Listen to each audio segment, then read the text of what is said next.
really good game made by Blizzard Entertainment and Interplay. Interplay is the same company that made Flashback and Out of This World, or in the UK, Another World.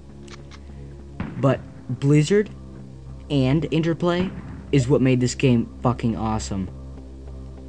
Sure, they might have reused some of the area names from this game, Blackthorne, in World of Warcraft. Like, they used the Stone Fist, which is you know, you'll see. So this is Sarlacc's Keep. Pretty damn badass. I'll voice the characters. Well, he's the only one that really talks. And his minions. So, yeah. Here we go. What is your bidding, sire?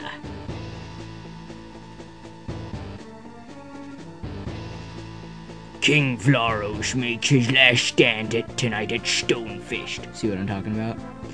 Order a full attack and leave no survivors. And bring me the Lightstone.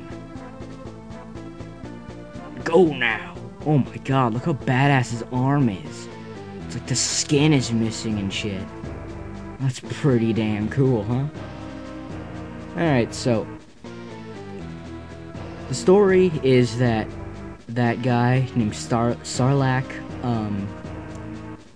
wants this thing called the Lightstone, and King Vlaros and his son Kyle, who you play as, he's that kid in the green. You play as him later, well, pretty soon. So this is recapping events that happened 20 years ago, as you're gonna see in a few minutes. No, not a few minutes, a few seconds. There's like this wall of text, kind of like Star Wars. Here it is. I remember that day well, my father's last words forever echoing in my mind. Kyle, my son, you must take the Lightstone and hide it among the Earthlings. Guard it with your life, for if it should fall into Sarlacc's evil hands, all will be lost.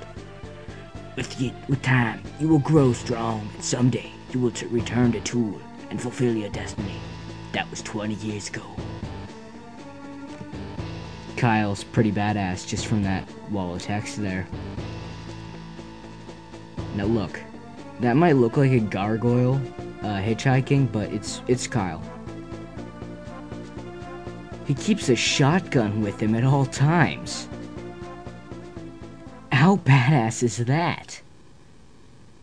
Alright, so before I keep repeating the word badass over and over again, let's get to the gameplay. First, you'll notice that the game looks a lot like the other games that Interplay has made, which I mentioned at the beginning of the video. Now, you have to talk to these guys, the Androthi. They don't have much to say, really, and you can shoot them, and you can kill them without penalty. Because if they want to give you something while they're alive, then they just drop it after you kill them. But I'm not going to kill them in this video on purpose.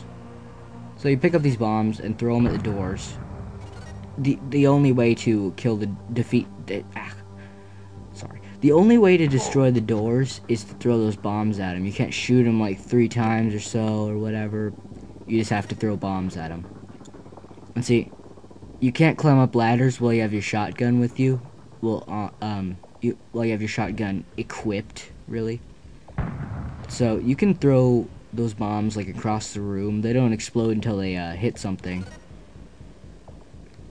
So this guy in here, he gives you a potion.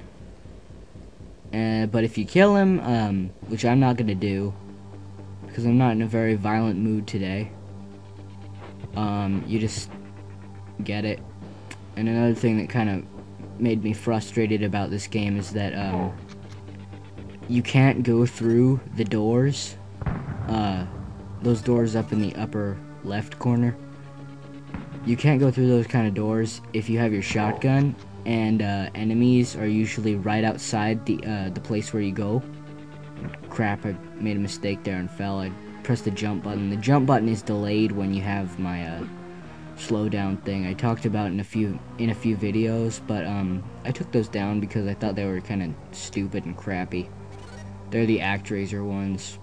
I feel a lot more confident in my reviewing. Well, I mean, they aren't really reviews, but I feel a lot more what am I trying to say here? I feel a lot more confident in my abilities to review and do voice commentary. And sometimes these Androthi guys give you advice. Not very helpful advice, because you're gonna find that out on your own anyway. Crap, my computer's fan just started. It's really loud. I tried not to have any frickin' what's it called, interference in this video. That's why I turned off my fan that was keeping me cool. Now I'm really sweating because it's really hot where I am.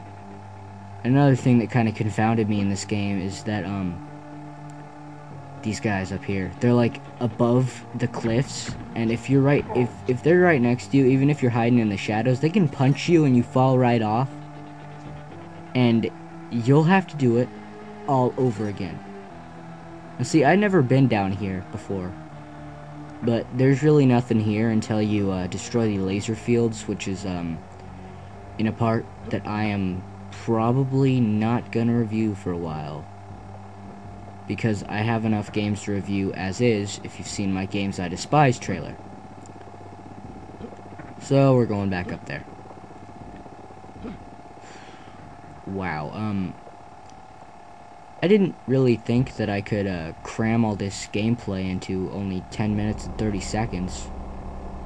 It would probably be a lot less if I didn't have the intro in there, but it's kind of a tradition nowadays, ever since ever since my last review with the emotionless talking and Ghoul Patrol. Ever since my last review of Ghoul Patrol, I'm gonna start putting the intros into my game reviews, I mean. So you might not think this sounds much like a review, but I've reviewed most of what you do in the game already. But these guys are just total dickheads. They can whip you from like across the room, and they take an entire bomb to get knocked out. So you'll need that bridge key for something coming up here. And you'll see in a few seconds.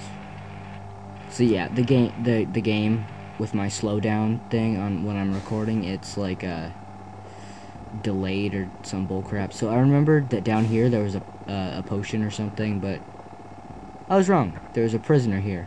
You created a time paradox! Oh shit, I did? Just because there wasn't a potion there? Oh man. Well, let's continue this time paradox. Time paradoxes are fun.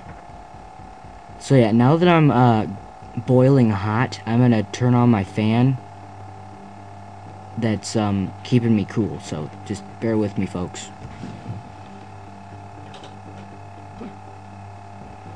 Alright, so if you can hear that, that's my fan. And I really hope everyone can hear my voice, but I will be editing the stuff after I record this. So this part might not be in there, but who knows? It might be good enough for the last part.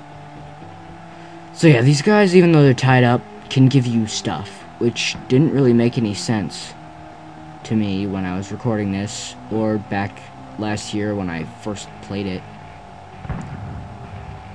Now, I've never beaten this game.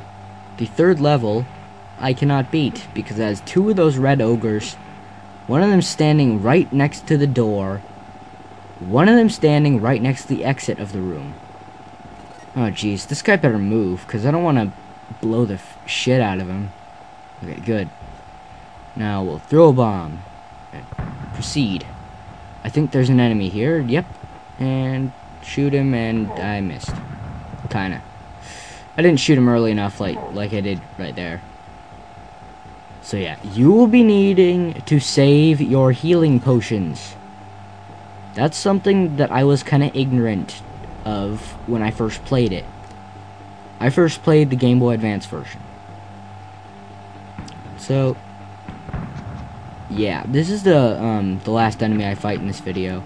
There might be a entire playthrough, but hey, who knows? Time will tell. So, until next time, this is Castlevania Moogle. Oh, wait, there's 30 seconds left. Yeah, these things, you'll need to blow them up. A lot. There are like 4 of them that I've encountered in the 3 levels I've played through.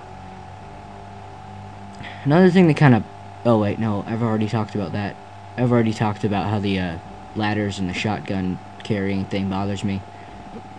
And is it a shotgun or a rifle? All I have to say to that ownage was owned. So yeah, until next time, I'm Castlevania Moogle. See you all later.